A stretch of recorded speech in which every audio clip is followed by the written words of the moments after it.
والصلاة والسلام على سيد الأولين والآخرين سيدنا ومولانا محمد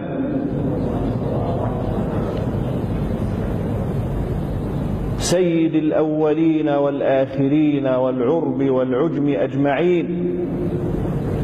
اللهم صل صلاة كاملة وسلم سلاما تاما على سيدنا محمد الذي تنحل به العقد وتنفرج به الكرب وتقضى به الحوائج وتنال به الرغائب وحسن الخواتيم ويستسقى الغمام بوجهه الكريم وعلى آله وصحبه بقدره العظيم. ربنا اغفر لنا ذنوبنا وكفر عنا سيئاتنا وتوفنا مع الأبرار. ربنا وآتنا ما وعدتنا على رسلك ولا تخزنا يوم القيامة إنك لا تخلف الميعاد. سبحانك لا علم لنا إلا ما علمتنا إنك أنت العليم الحكيم. ثم أما بعد، ففي هذه الليلة المباركة الطيبة وفي هذا الجمع المبارك في بيت من بيوت الله تعالى الذي له في قلب الفقير منزلة كبيرة، وكان الفقير أحيانا ينتدب لخطبة الجمعة في هذا المسجد المبارك فيجد في المسجد وأهله ومنبره من المدد والعون من الله تعالى ما لم نجده في مساجد كثيرة أخرى، وذلك ببركات الحاضرين وببركات علماء الأمة الذين درسوهم وعلموهم من أقطار الأرض شتى باللغات والأجناس والأعراق المختلفة. ففي هذا اليوم المبارك الذي نشرف فيه بحضراتكم وبالسادة العلماء الكرام الموجودين وبسيد الإمام الذي استأذن منكم لسفره غدا مولانا وشيخنا وأستاذنا الأستاذ الدكتور جمال فاروق، عنده سفر خارج مصر في الصباح ولذلك استأذن، والفقير ما كان له أن يكون. اليوم أتينا لنتكلم عن شخصية هندية فريدة، والفقير تشرف بزيارة شبه القارة الهندية عدة مرات، فزرت وسط الهند في نغفور وكانت أول زيارة، وزرت بعد ذلك إقليم السند بالباكستان وطوفت بكل مدنه الكبرى حيدر أباد وكراتشي ونوابشاه، وزرنا إقليم السند من أوله إلى آخره في باكستان. والزيارة الثالثة كانت لإقليم جامو كشمير في الهند، وزرنا سيرانغار وغولمرغ فوق الجبال، وزرنا إقليم كشمير. وفي كل مرة تطأ أقدامنا الهند نجد فيها من البركات والأنوار ما لا نجده في المرة السابقة. وفي كل مدينة وإقليم ندخله في شبه القارة الهندية نجد بركة الإمام أحمد رضا خان رضي الله عنه وأرضاه قد ملأت القلوب والبيوت والمدن والحضر والبدو، حتى أنني مع واحد من أبنائنا الكرام في باكستان في السند خرجنا خارج العمران في الصحراء بعيد في السند، فوجدنا بركة الإمام أحمد رضا خان في خنقاه منقطع عن الدنيا كأنك عدت بالزمان 1000 سنة، وفيها الطلبة يذكرون الله ويتعلمون العلم الشرعي ويسبحون ويقيمون الليل ويخدمون في المكان هذا ولا يسمع عنهم أحد، لا كهرباء ولا ماء، في بيوت من الطين. كل هذه الخانقوات والذكر والعبادة من بركات هذا الإمام المبارك. ولا زلت أكرر وأقول: الولاية في هذا الزمان هندية، والبركة هندية، والحب الصافي لسيد الخلق الجناب الأعظم صلى الله عليه وآله وسلم هندي. في زيارتي للهند قابلت أحد علماء العراق الكرام، فضيلة الأستاذ الدكتور خالد ناجي حفظه الله، وهو شيخ الأشراف بسامراء، نقيب الأشراف، وعالم كبير في علم الحضارة والتاريخ الإسلامي. فحدثني، وهو كان يدرس مدة عامين في جامعة جواهرلال نهرو في دلهي، وهي من كبريات الجامعات على مستوى العالم، من أول 100 جامعة في العالم كله. فحدثني أنه قام ببحث مستفيض حول محبة أهل الهند وأهل شبه القارة الهندية لسيدنا محمد صلى الله عليه وآله وسلم، وقال إنه قد جمع أشعارا كثيرة في مديح النبي عليه الصلاة والسلام كتبها الهندوس من غير المسلمين، وجمعها وبحث فيها وترجمت، ولعلها في طريقها إلى الطباعة. فإن كان هذا الحال حال غير المسلمين في الهند، فما بالك بالمؤمنين والموحدين؟ إذا ذكر رسول الله صلى الله عليه وآله وسلم فاضت الأعين من الدمع، ورأيت ذلك بنفسي في الفلاحين الحفاة الذين لا يملكون قوت اليوم ولا يعرفون كلمة من اللغة العربية، فكنت أتكلم بالعربية ويترجم لي أحد أبنائنا الطلاب من الهنود، لكنهم لا يخطئون ذكر النبي صلى الله عليه وسلم، فبالعربية بمجرد المرور على اسمه الشريف يصيحون ويكبرون صادقين باكين تفيض أعينهم من الدمع. رأينا هذا وما رأيناه في مكان آخر، فنسأل الله تعالى للهند دوام البركة ودوام محبة النبي صلى الله عليه وآله وسلم. ولما زرنا الباكستان كنت أتكلم بالعربية ويترجم تلميذي الشيخ شاهد حسين حفظه الله وبارك فيه، فكلما مررت على ذكر سيدنا محمد صلى الله عليه وآله وسلم لاحظت أن الترجمة تكون بلفظ حضور حضور حضور، وتكرر عدة مرات، فبدأت أفهم أنهم يلقبون النبي صلى الله عليه وآله وسلم بالحضور، وهو المعنى في لغتهم في الأردية أو في غيرها أن النبي صلى الله عليه وآله وسلم بعد انتقاله الشريف له إشراف على الكون أكبر من إشرافه في حياته صلى الله عليه وآله وسلم، وأنه إذا ذكر حضرت روحه الشريفة، وإذا صلي عليه رد الصلاة والسلام، فهذا هو عين معنى حضوره صلى الله عليه وآله وسلم. فهم عامة المسلمين في تلك البلاد هذه المعاني الشريفة التي أصبح فهمها في بعض بلاد العرب الذي نزل القرآن بلسانهم عزيزا. كثير من العرب الآن لا يفهمون هذه المعاني، فنسأل الله تعالى أن يمدنا ببركات هذا الإمام وببركات تلك الديار.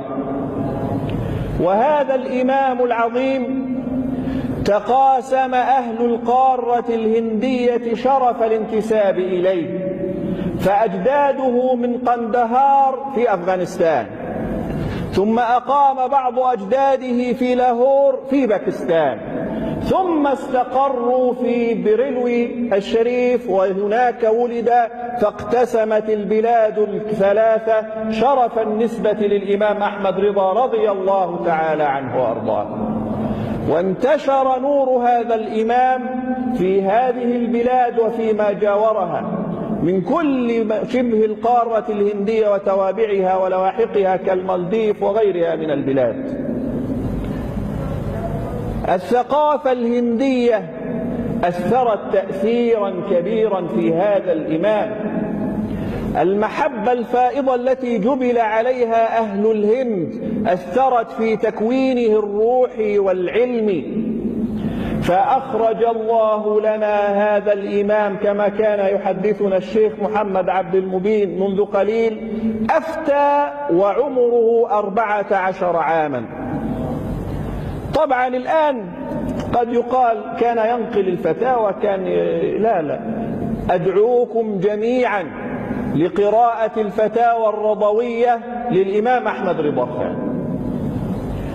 لما قرأتها أول مرة أهديت هذا الكتاب في الهند، ففتحته وقرأته مباشرة، وأنا طبيعتي إذا عندي كتاب أقرأ ما تيسر منه ليلة إهدائه أو شرائه، لابد أقرأ منه جزءا صالحا.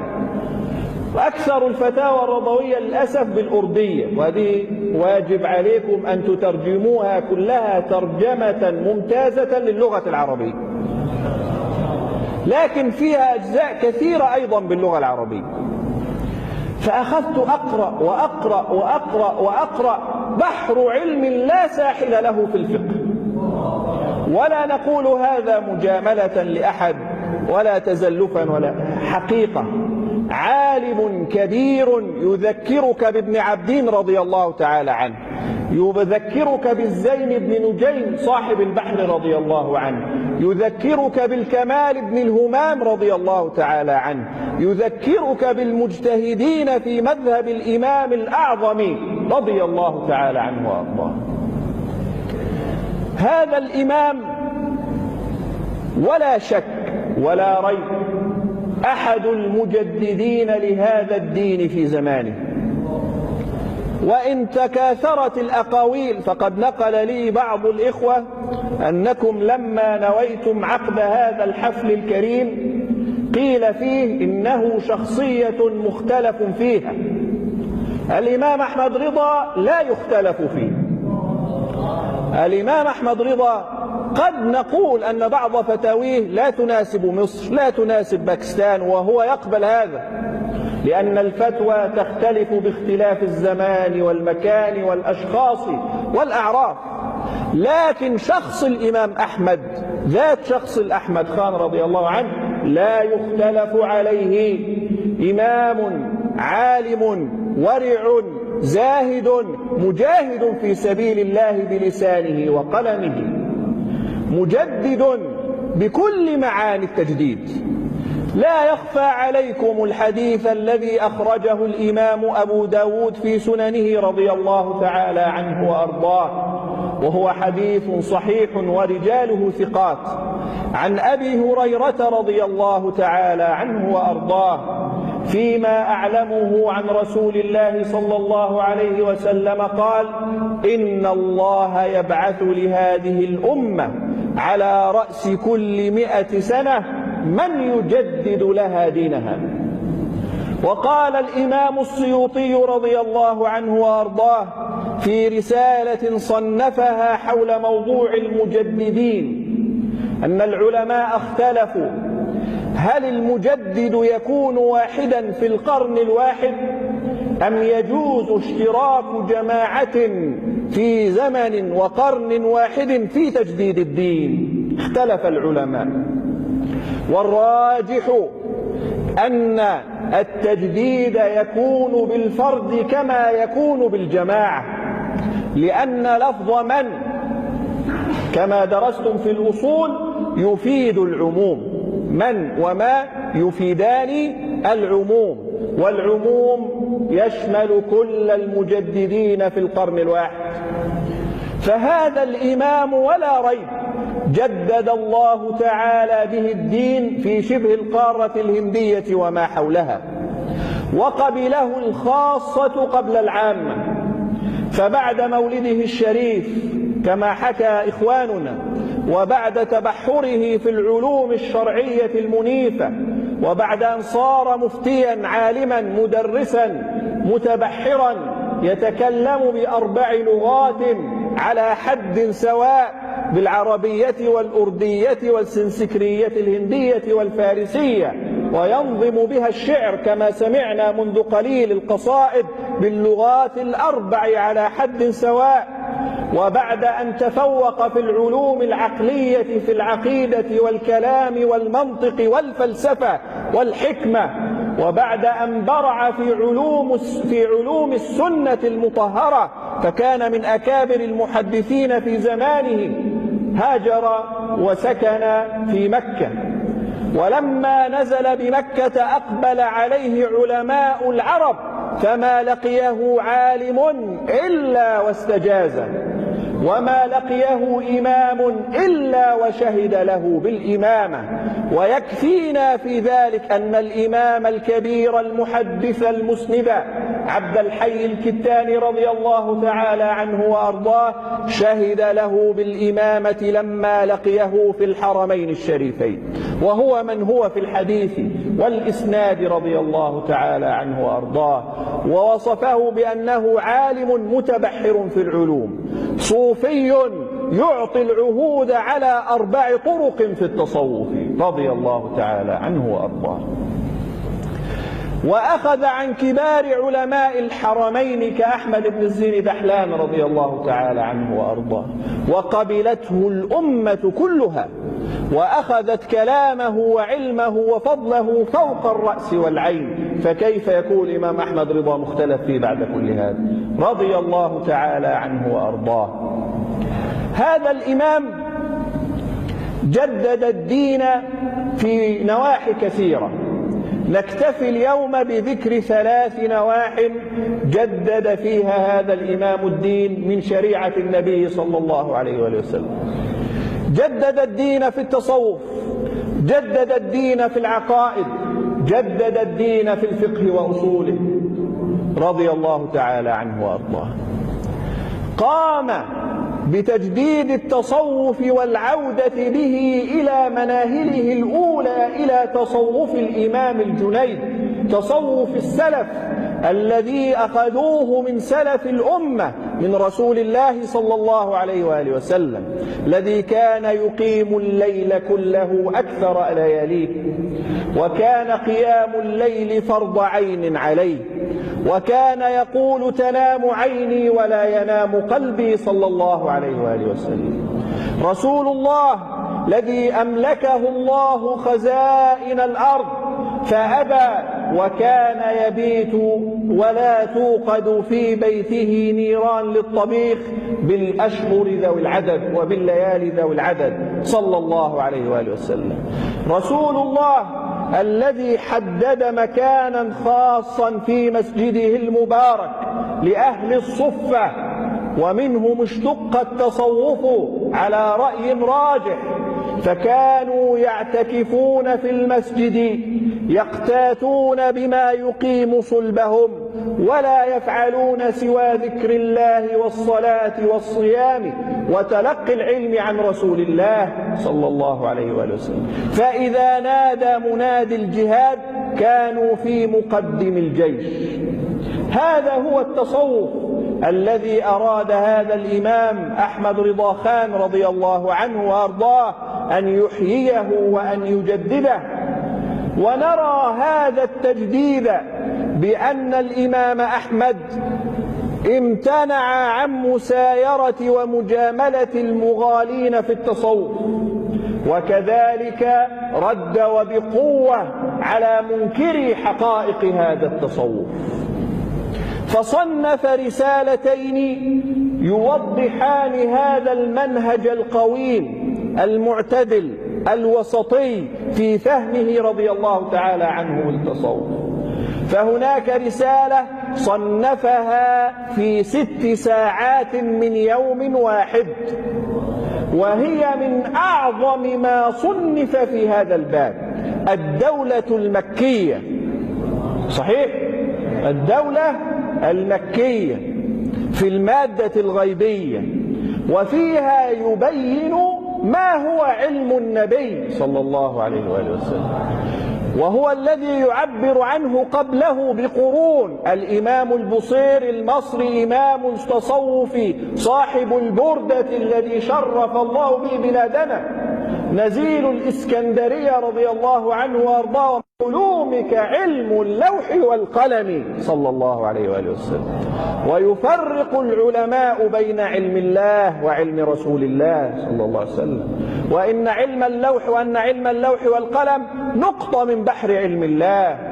وكيف أن رسول الله صلى الله عليه وآله وسلم قبل انتقاله الشريف كشف الله له من الغيب ما كشف، وهذا ليس فيه شرك ولا بدعة، بل هو مقرر في الأزهر الشريف عبر القرون، وموجود في كل كتب الأزهريين، في كتب العقيدة كلها هذا الكلام مكتوب. لا نقول هذا كلام جديد، غاب عن بعض الناس، نسيه بعض الناس، لم يفهمه كثير من الناس، لم يدرسه أكثر الناس، لكنه الذي نشأ عليه الأزهريون عبر القرون. وكذلك رضي الله تعالى عنه وأرضاه يبين الوسطية في فهمه للتصوف في رسالته الأخرى الزبدة الزكية في تحريم سجود التحية التي ذكرها الشيخ منذ قليل. وفي هذه الرسالة يستدل على حرمة السجود مطلقا لغير الله، وعلى حرمة الصلاة ناحية القبر. طب ماذا يريد الناس أكثر من هذا؟ حرمة السجود لغير الله، وأنه يكره الصلاة إلى جهة القبور كما هو معلوم في المذهب الحنفي، لكنه ليس شرك، ليس كفر كما يذهب إلى ذلك من ذهب من أهل الأخطاء والانحراف عن الصواب. في فرق بين الحرام وبين الكفر والشرك. ويستدل على ذلك بالقرآن الكريم، ثم ب40 حديثا من أحاديث النبي عليه الصلاة والسلام، ثم ب150 قولا من أقوال ونقول العلماء في الفقه. ماذا نريد أكثر من هذا ليتضح لنا أن هذا الإمام العظيم كان وسطيا، وكان على الدرب الصحيح الذي ورثناه عن سلفنا الصالح وعن نبينا صلى الله عليه وسلم. ويعنون أحد أبواب الكتاب في كتبه ويقول: باب حرمة الصلاة، كراهة الصلاة إلى جهة القبر أو حرمتها، نسيت. هذا هو التوسط رضي الله تعالى عنه وارضاه. أما تجديده للدين في تلك البلاد في جانب الفقه وأصوله فحدث ولا حرج، فعليك بجد الممتار، وهي حاشية على حاشية ابن عبدين. وابن عبدين معتمد مذهب الحنفية إلى يوم الناس هذا. وابن عبدين أمر السلطان العثماني رحمه الله أن تتحول حاشيته إلى أول قانون يشبه القانون المدني في تاريخ المسلمين، وهي مجلة الأحكام العدلية التي فيها مواد ونصوص تشبه القوانين. وأمر بإحضار ابنه الإمام علاء الدين ابن محمد أمين بن عبدين، محمد أمين رحمه الله عبدين، أحضر ولده الشيخ علاء الدين إلى إسطنبول من دمشق، وأمر بوضع قوانين القانون المدني أو ما يوازي القانون المدني في مجلة الأحكام العدلية على ما اعتمده ابن عبدين. هذه الحاشية عليها حاشية كحجمها كتبها الإمام أحمد رضا خان جد الممتار رضي الله تعالى عنه وأرضاه. اترك هذا وانتقل إلى كتاب لما أهداني إياه بعض إخواننا الحاضرين، وهو كفل الفقيه الفاهم لأحكام قرطاس الدراهم. لما أهديت هذا الكتاب ذهبت به إلى شيخ الإمام علي جمعة حفظه الله تعالى مباشرة، قلت له: يا مولانا انظر هذا الكتاب. قال لي: عارفه أعرف ما فيه، أعرف الكتاب وقرأه ويعرف كل ما فيه. وقال: هذا الكتاب سبق به الإمام أحمد رضا خان زمانه 100 سنة، هذا الكتاب يبين فيه الإمام أحمد رضا خان الذي نشرحه الآن للناس أن البنكنوت هذا لا تتحقق فيه علة الربا أصلا، لا يكال ولا يوزن. يبين هذا بمنهج قويم، ويرد فيه على كلام صديقه أحد الأئمة الآخرين الكبار في الهند، وهو الإمام عبد الحي اللكنوي رضي الله تعالى عنه وأرضاه، ويبين أين مواضع الخطأ في رسالة أخرى صنفها الإمام عبد الحي اللكنوي رضي الله تعالى عنه وأرضاه، ويبين محبته للإمام عبد الحي اللكنوي رضي الله تعالى عنه، ويقول لو كان حيا وقلت له هذا الكلام لرجع. انظر إلى المحبة الصادقة بين الأئمة الكبار من أهل السنة والجماعة. إمام مجدد في التصوف، إمام مجدد في الفقه. أما عن تجديده للعقيدة ولعلومها فحدث ولا حرج، فكتابه قوارع القهار الذي رد فيه على المجسمة الفجار الذين للأسف انتشروا في الأمة يستترون بالتجسيم والتشبيه المستتر، كما يقول الإمام البياضي رضي الله تعالى عنه وأرضاه في كتابه إشارات المرام الذي هو معتمد مذهب السادة الماتريدية. هذا الكتاب يا مشايخنا هو كابن عبدين في الفقه، هكذا هو معتمد الماتريدي، نقح فيه مذهب الماتريدي. يقول الإمام البياضي القاضي قاضي القضاء قاضي عسكر الدولة العثمانية رضي الله عنه في كتابه إشارات المرام: واعلم أن المشبهة نوعان، مشبهة صريحة وهم كفار، ومشبهة مستترة وهم مبتدعة، شأنهم أخطر من الأولين. لأن الأول واضح يقول لك الله بشر، أما الثاني يقول الله له يد ويده فيها أصابع، وله وجه ووجهه فيه عينان، وله قدم فيها أصابع أخرى وفوقها ساق. وبعد أن يقول كل هذا الكلام الذي لا يفهم منه إلا التصور البشري المحض لله، يقول لكن ليس كأيدينا وليس كأعيننا وليس كوجوهنا. هذا أخطر من الأول الواضح في التشبيه. فيرد عليهم هذا الإمام وينكل بهم، وبسبب وبركة جعلها الله فيه، جعله الله سببا وببركته رضي الله عنه، لا تجد هؤلاء المشبهة لهم شأن يذكر في شبه القارة الهندية، بينما غزوا كثيرا من بلاد العرب الذي نزل القرآن بلسانهم. ببركة هذا الإمام المجدد محق الله أباطيلهم من شبه القارة الهندية. رضي الله تعالى عن هذا الإمام العظيم وأرضاه، ونفعنا بعلومه وبركاته، وجعل الجنة متقلبه ومثواه. وأسألكم الدعاء دائما يا أهل الهند الكرام، فإنا نتلمس بركة الهند وبركة الإمام أحمد وبركة مزاره الشريف في برلوي عندما نصافحكم ونسلم عليكم. وقد خلف هذا الإمام الكريم ذرية طيبة مباركة، وكان من آخر أكابرهم الذي للأسف حاولت زيارته ولكن الزمن لم يسعفنا، الإمام أخطر رضا تاج الشريعة رضي الله تعالى عنه وأرضاه الذي توفي هذا العام. وكانت النية منعقدة من الفقير أن يذهب ويضرب الرحال ويشد الرحال لزيارته، لكن الله قدر شيئا آخر. هذا العالم الجليل في الهند صنف الكتب ونشر العلم وأقام المدارس، وكذلك في الباكستان آثار الإمام أحمد رضا وذرية الإمام أحمد رضا إلى الآن قائمة على هذه العلوم وعلى هذا المنهج الوسطي. ولكن بعد كل هذا الذي قلناه بصدق، اللين يا مشايخ،